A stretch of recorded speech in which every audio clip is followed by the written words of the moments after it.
ভারতীয় মিডিয়া অপপ্রচার ও পতিত স্বৈরাচারকে আশ্রয় দানের প্রতিবাদে পিপলস পাওয়ার পার্টি এক বিক্ষোভ সমাবেশের আয়োজন করেন।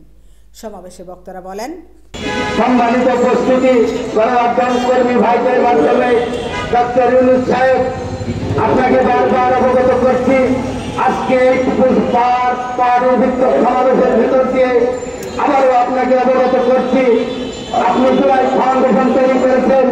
এই ফাউন্ডেশন মাধ্যমে আপনি একটা তদন্ত কমিশন গঠন করেছেন কয়েকজন ছাত্র নিয়ে, যে ছাত্ররা বিভিন্ন থানায় অফিসারদেরকে ফোন করে আরো নিহতদের সন্ধান চাচ্ছে। আমরা এই ফাউন্ডেশন দেখতে চাই না ডক্টর ইউনূস সাহেব। সে ফাউন্ডেশন জনগণের কল্যাণে আসবে না, বিপ্লবীদের কল্যাণে আসবে না। আপনার সেই মানচিত্রে সেই ফাউন্ডেশন আমরা দেখতে চাই না এই বাংলার মাঠে। পিপলস পাওয়ার পার্টির সম্মানিত সভাপতি জনাব ফখরুল ইসলাম রানা ভাই উপস্থিত আছেন। ইলেকট্রনিক্স এবং প্রিন্ট মিডিয়ার সাংবাদিক ভাইয়েরা, সম্মানিত উপস্থিতি, আজকে এমন এক বিক্ষোভ সমাবেশে আমরা একত্রিত হয়েছি।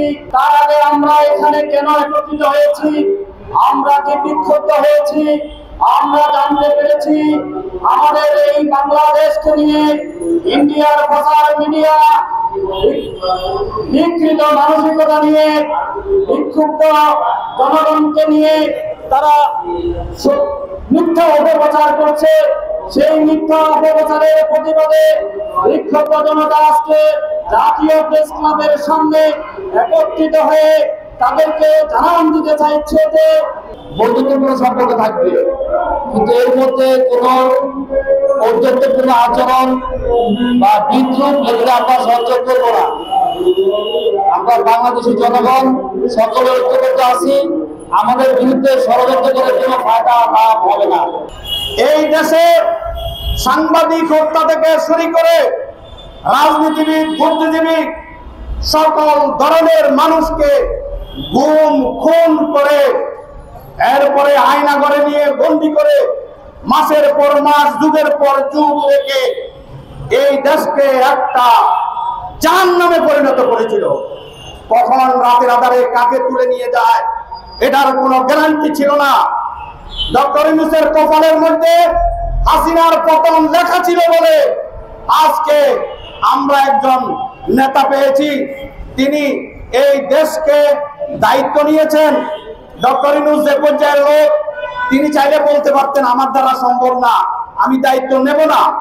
যেমন 2007 সালে 1/11-এর পরে তিনি এটাই বলেছিলেন, যার কারণে ডক্টর ফখরুদ্দিনকে আপনার তত্ত্বাবধায়ক সরকারের প্রধান উপদেষ্টা করতে হয়েছিল। আর এবার ডক্টর ইউনূস দায়িত্ব নিয়েছেন। ডক্টর ইউনূস এবং ডক্টর ফখরুদ্দিনের শাসন গ্রহণকালীন সময়ের মধ্যে একটা বিশাল পার্থক্য আছে। সেই পার্থক্য হচ্ছে ডক্টর ফখরুদ্দিনের সময় হাজার হাজার ছাত্র জনতা শহীদ হয় নাই, রক্ত দেয় নাই। তখন শুধু ওই বিএনপি জামাতের একটা অপপলিসির বিরুদ্ধে তারা ইয়াজউদ্দিনকে প্রধান উপদেষ্টা বানাতে চেয়েছিলেন এবং সেটার প্রতিবাদে আপনার 1/11 ঘটেছে। আর এবার তিনটি নির্বাচন বিনা ভোটে জনগণকে বৃদ্ধাঙ্গুলি প্রদর্শন করে, ভোটের কোন তোয়াক্কা না করে হাসিনা এই দেশকে একটা স্বৈর শাসনের দুর্গে পরিণত করেছে। আর সেই দুর্গের জবাব আমাদের তরুণ প্রজন্ম উচিতভাবে শিক্ষা দিয়েছে।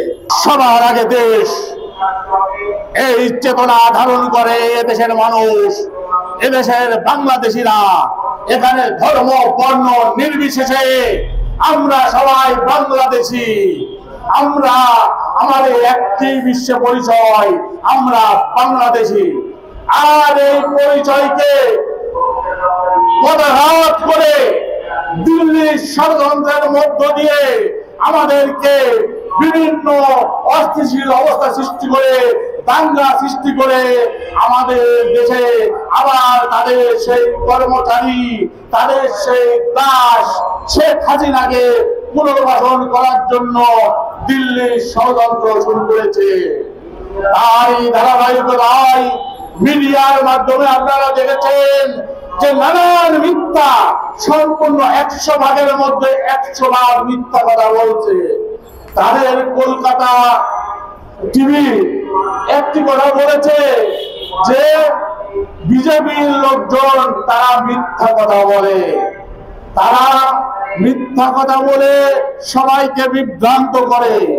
তাই পরিণত হয়েছে তাদের ধারাবাহিকতায় শেখ হাসিনা এখানে যে কথা বলতো সেটাই মিথ্যা কথা।